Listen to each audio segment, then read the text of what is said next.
The wind cut sharply across the northern cliffs, carrying the scent of snow and frost.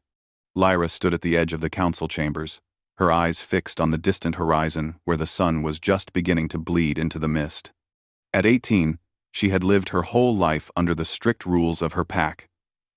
Trained to obey, to think strategically, to uphold the safety of her people. Yet she had never imagined that obedience would demand the sacrifice of her own freedom. The council had called her here at dawn. The chamber smelled of burning torches and old wood, and the seats were arranged in a perfect circle around the stone dais, where the elders sat. Every elder's gaze was heavy with expectation, but none as cold as the High Elders. "Lyra," the High Elder began, his voice echoing softly against the stone walls. "You know why you are here." Lyra's chest tightened. She did. The Alpha King of the Northern Lands, Kaelin, was dying. Rumors whispered through the packs like smoke on the wind. A sickness no healer could cure. A shadow that had grown stronger with every passing moon. Without Kaelin's protection, the northern territories would collapse, leaving allied packs vulnerable to rival clans and rogue forces. "And so," the High Elder continued, "the Council has decided that you, Lyra, will marry the Alpha King. It is your duty to our pack."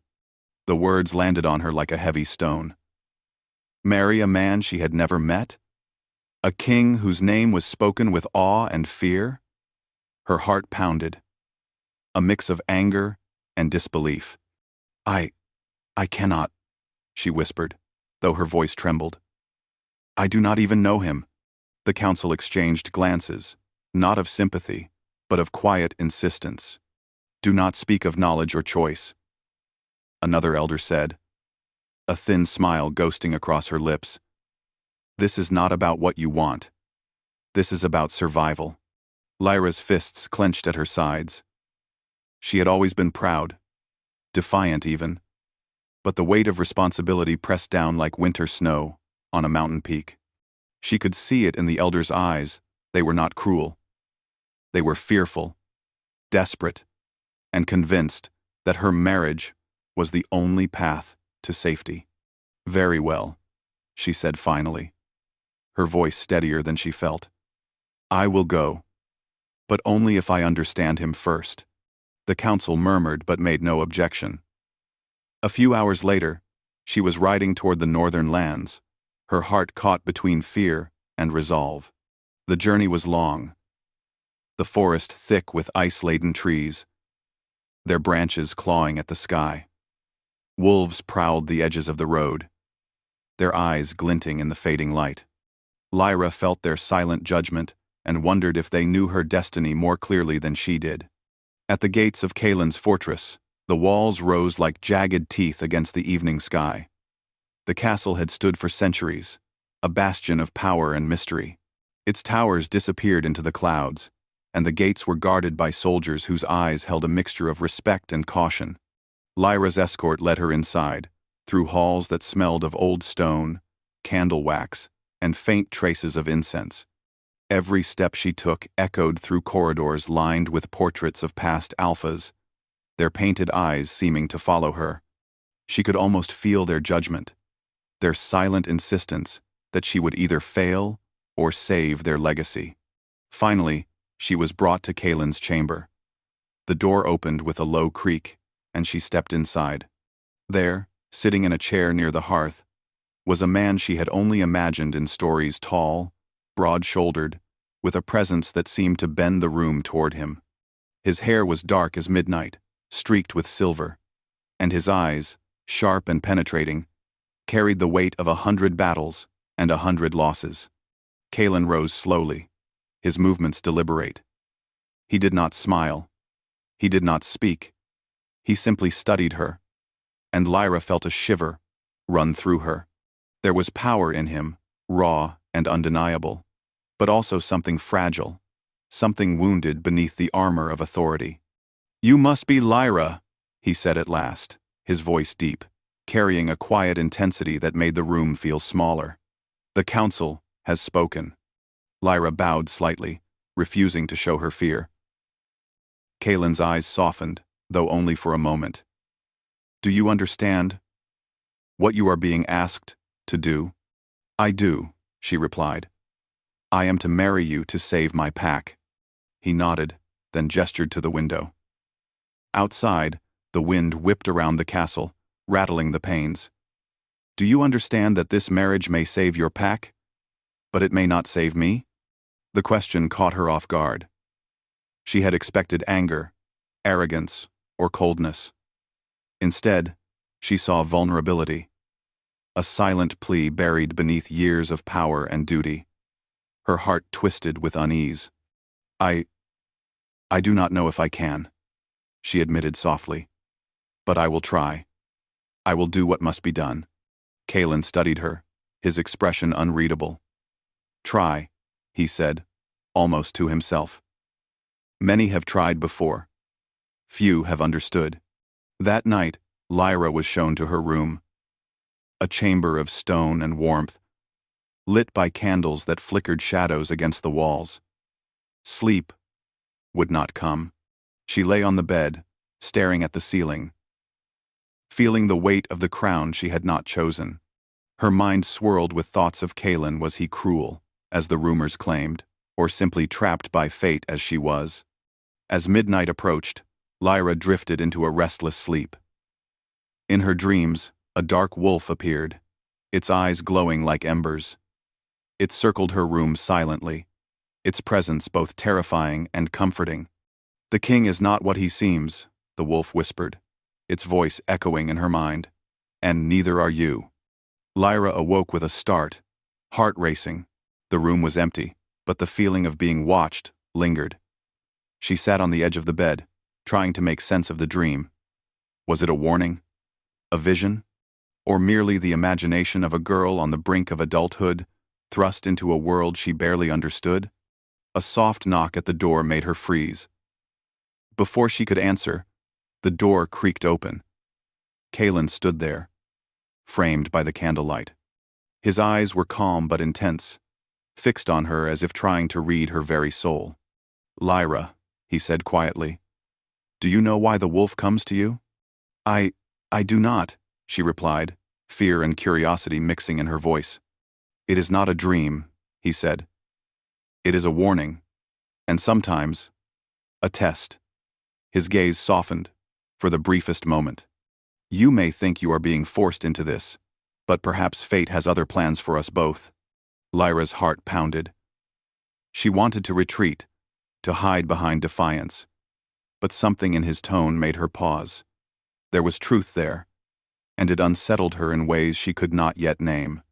I will do my best," she said finally, voice steady despite the whirlwind of emotion inside her. Kalen nodded and turned toward the door, pausing before leaving. "Rest, Lyra. Tomorrow, the weight of this kingdom will fall upon us both." As he left, Lyra sat in silence, the shadows of the room stretching long and thin across the floor. She realized, with a mixture of dread and resolve, that her life had changed forever. She was no longer merely Lyra of the council, she was Lyra, the intended bride of a dying Alpha King, a pawn in a game of survival, a spark of hope in a world steeped in darkness. Outside, the wind howled, carrying the cries of wolves through the frozen forests, and in the distance, the castle walls seemed to pulse with life, as if aware of the storm about to descend. Lyra closed her eyes, gripping the edge of the bed. "Tomorrow, I will meet the king again. Tomorrow, I will step closer to my destiny." And somewhere in the shadows, the dark wolf watched, patient and silent, knowing that the true journey was only beginning. Winter had settled over Kalen's northern kingdom, covering the towers and forests in a heavy blanket of snow. The cold seeped into every stone of the castle, and even the fire in the hearth could not chase away the chill that seemed to follow Lyra wherever she went. She had been in the fortress for several days now, and each passing hour made the weight of her new life more real. She was no longer just Lyra of the council, she was the intended bride of the dying Alpha King. At first, the castle had seemed oppressive, a place where the walls themselves whispered secrets. But now, Lyra noticed the smaller details, the carved runes on the doorframes, the way sunlight glinted off frost on the windows, and the silent, disciplined movements of the soldiers who watched her with wary curiosity. The castle had its own rhythm, and she had to learn to move with it. Kalen had not been cruel, as the rumors had suggested. He had been distant, yes, and sometimes sharp in his words, but there was no malice. More often, there was a quiet weight to him, a gravity that spoke of years burdened by responsibility, loss, and an illness that no medicine could heal. Lyra found herself in the grand hall that morning, watching him as he presided over the daily council. The room was long and narrow, filled with the scent of pine and old parchment. Kalen's voice carried authority, calm and measured, yet there was a subtle weariness behind it. Every decision, every command, seemed to cost him something he could not replace. "You must consider the northern roads," Kalen said, pointing to a map spread across the table. "The patrols are thin. The snow is making travel impossible. If we fail to reinforce them, the outer villages will be vulnerable to wolves and thieves alike." An elder nodded. "Yes, my king, but the men are few. We cannot spare more without weakening the fortress." Kalen's eyes met Lyra's across the table. In that brief glance, she saw something unexpected: hesitation, a flicker of doubt. The Alpha King, the man whose name had been whispered with awe, was not a figure of certainty. He was a man carrying a burden that might crush him at any moment. Later, Lyra was summoned to the courtyard. The snow crunched beneath her boots as she approached Kalen, who was practicing with a sword. He moved with grace and precision, even in his weakened state, each swing measured and deliberate. "You need practice," he said without looking at her, as if speaking to the wind. "You cannot rely on words alone if the pack is to survive." Lyra frowned, gripping the hilt of the sword he handed her. "I am not a fighter," she said, though she tried to sound confident. "Then you will learn," he said simply. His tone left no room for argument. For the next hour, she struggled under his watchful gaze. Each swing of the sword, each misstep, each stumble, was met with a correction that was firm but not cruel. Kalen's attention never wavered, and Lyra realized, with growing unease, that he expected more than mere skill. He expected her to understand him, to match his mind as well as his body. By the time the sun had set, Lyra was exhausted. Her hands were blistered, her arms ached, and her pride had suffered, but she could not deny a strange thrill at the challenge. She looked up to see Kalen standing silently, his eyes thoughtful. "You are stronger than you think," he said quietly. "Do not doubt yourself."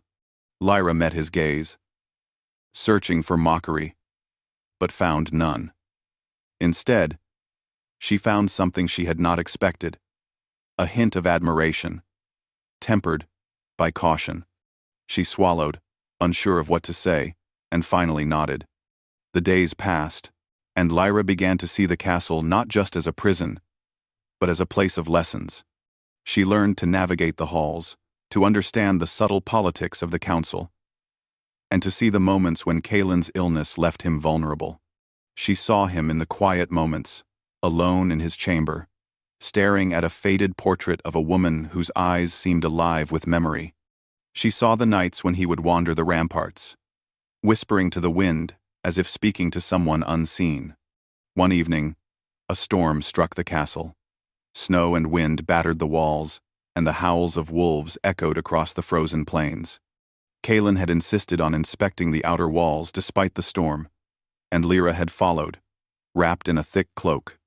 The wind was brutal, tearing at their faces and clothing, but Kalen moved steadily, his steps sure despite his weakness. When he paused, Lyra noticed the faint tremor in his hands. "You should not be out here," she said, voice nearly lost in the roar of the storm. "I have to know my kingdom can endure," he said, eyes scanning the horizon. "It is not enough for me to survive. The pack must endure, and I must see it." Lyra's heart ached at the determination in his voice. She realized that his strength was not just in his body, but in his will, a force that refused to yield even in the face of death. The storm passed by morning, leaving the world sparkling under a heavy coat of ice and snow. The courtyard was transformed into a realm of glittering white, and Lyra found herself walking beside Kaelin in silence. Neither spoke, but the quiet was comfortable, a rare space in the constant tension of the castle. It was during these quiet moments that Lyra began to understand him. Kaelin was not cruel. He was burdened, not distant. He was cautious, not unfeeling. He was afraid of failure, of death, and of letting those he loved down. Lyra, in turn, felt herself changing. The anger she had carried from the council's decree softened into something more complex. Respect, curiosity, and a fragile thread of empathy. She began to see not just the Alpha King, but the man beneath the man who had lost much, who feared even more, and who carried the weight of his people like a stone pressed against his chest. One night, as she walked the halls toward her chamber, she heard soft footsteps behind her. She turned to find Kaelin following, his expression unreadable. "You should rest," she said, stepping aside to let him pass. "I cannot sleep," he admitted. "Not while the pack faces uncertainty. Not while I—" He paused, as if words could not capture the weight of what he felt. "Not while I am fading." Lyra's heart tightened. She wanted to say something, to offer comfort, but the right words would not come. Instead, she nodded, simply, and followed him to a balcony overlooking the frozen courtyard. The moon cast a silver glow over the snow, and the world seemed impossibly still. For a long moment, they simply stood there, side by side, sharing the silence. "Lyra," Kaelin said finally, his voice low and hesitant, "do you ever wonder why fate chooses us?" She thought of the council, the prophecy, the dark wolf in her dreams. "All the time," she said quietly. "But perhaps fate does not choose. Perhaps we choose what we become, under its weight." Kaelin's gaze met hers, and for the first time, there was a flicker of vulnerability in his eyes. "And if we fail?" "Then we rise again," Lyra said, surprising herself with the certainty in her voice. "We do what must be done. Together." Their eyes locked, and for a moment, the cold, empty world of the castle felt warmer, smaller, alive with possibility.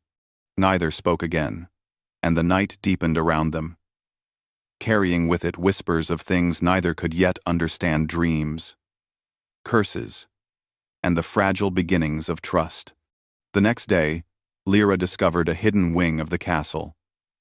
The walls were lined with books, scrolls, and strange artifacts. Dark symbols glimmered faintly under the flickering candlelight. As she touched one of the runes, a shiver ran through her. The castle held secrets. Secrets of Kaelin's lineage, of the curse that weakened him, and of a world beyond what even the council feared to name. When Kaelin appeared at the doorway, she instinctively turned. His gaze swept over the room, lingering on the symbols. "You have found the old wing," he said, voice soft, almost reverent. "Few dare enter. Most fear what they cannot understand." Lyra swallowed. "I want to understand," she said. "I want to help." "Lyra, I want to help." Kaelin's eyes softened, and for the briefest moment, he seemed less like a king and more like a man. "Perhaps," he said quietly, "that is why fate brought you here." That night, Lyra lay in bed, thinking of Kaelin, the castle, the curse, and the storm that had brought them closer. Her heart was heavy with uncertainty, but also filled with a strange anticipation. Something was changing between them, an invisible thread pulling them together, fragile and unspoken, yet undeniable. And somewhere in the shadows of the castle, the dark wolf watched, patient and silent, as if it knew that the next step in their journey would demand trust, courage, and a leap into the unknown. The night was silent, but the silence felt heavy, almost alive. The moon cast its silver light across Kalen's fortress, illuminating frost-covered towers and glimmering snow in the courtyards below. Lyra stood at the edge of the balcony, her breath visible in the icy air. In the stillness, she could hear her heartbeat, steady and insistent, as if reminding her that she was alive and that she had a choice. Kalen appeared beside her without a sound, his dark cloak brushing against the balcony floor. He moved with a quiet grace, though Lyra could see the faint tremor in his hands. His illness had worsened. The weight of the curse that had plagued his family for generations pressed on him more heavily than ever. "You are awake early," he said softly, voice barely above the whisper of wind. "I could not sleep," Lyra admitted, shivering slightly. "I keep thinking about everything. The pack, the council, the curse, and you." Kalen's eyes softened. For the first time, Lyra saw something deeper than the strength of a king, something human, fragile, and unafraid of being seen. "I wish I could protect them all," he said quietly. "But the curse, it grows stronger every day. I fear it may claim me before the winter ends." Lyra turned to him, her heart aching. She had watched him struggle, had seen his determination and his quiet moments of despair. She realized that to save him, she could not merely obey. She had to act with courage, with understanding, with trust. "Kalen," she said, her voice steady despite the cold, "I do not care what it takes. I will face the curse with you. We can find a way to break it together." He studied her, searching her face as if seeing her for the first time. His eyes softened, and the faintest trace of a smile touched his lips. "Do you understand what that means?" he asked. "The ritual is dangerous. It may demand everything." Lyra nodded, determination shining in her eyes. Kalen hesitated for a moment, then nodded. The night passed slowly. Lyra could not sleep, her mind full of visions of the hidden wing, the cursed symbols, and the dark wolf that had appeared in her dreams. She knew that the ritual would demand not only courage but trust, a surrender of fear that neither of them could fully understand yet. At first light, they departed. Kalen walked slowly, supported in part by Lyra, through the snow-covered courtyards and into the forests beyond the castle. The cold was biting, and the trees stood tall like silent sentinels, their branches heavy with frost. Wolves watched from the shadows, their eyes gleaming like living embers. Lyra could feel their judgment, their silent encouragement, and she felt a strange connection to the creatures whose loyalty mirrored the loyalty she felt toward Kalen. Finally, they arrived at a frozen lake deep within the forest. The moonlight glinted off the ice, making it shimmer as though it were a sheet of glass. At the center of the lake, a dark shape shifted beneath the surface. Lyra's breath caught. This was the heart of the curse, the spirit that had drained Kalen's life and threatened the northern lands for generations. "You must remain calm," Kalen said, gripping her hand. "Fear will give it power. Trust will weaken it." Lyra nodded, squeezing his hand in return. "I trust you." Kalen's eyes softened. "And I trust you." They stepped onto the ice together, moving toward the dark figure at the center. The water beneath the surface seemed alive, rippling unnaturally despite the frozen surface. As they drew closer, the spirit emerged. A massive, shadowed wolf with eyes that glowed like embers. Its presence was both terrifying and sorrowful, as if it carried centuries of pain and anger. Lyra felt a shiver run through her body, but she did not step back. Instead, she met the creature's gaze, holding it without fear. Kalen moved beside her, his strength waning, yet his will unbroken. The wolf spirit spoke, not with words, but with a voice that echoed in their minds. You seek to break the curse? You, mortal and fragile, cannot bear the weight of what has lasted centuries. Lyra stepped forward. I do not seek to bear it alone. We face it together, not as pawn and king, not as stranger and subject, but as two who care for one another, and for what is right. The wolf paused, its eyes flickering with surprise. Trust, courage, compassion. These were not qualities it had seen in centuries of kings and warriors.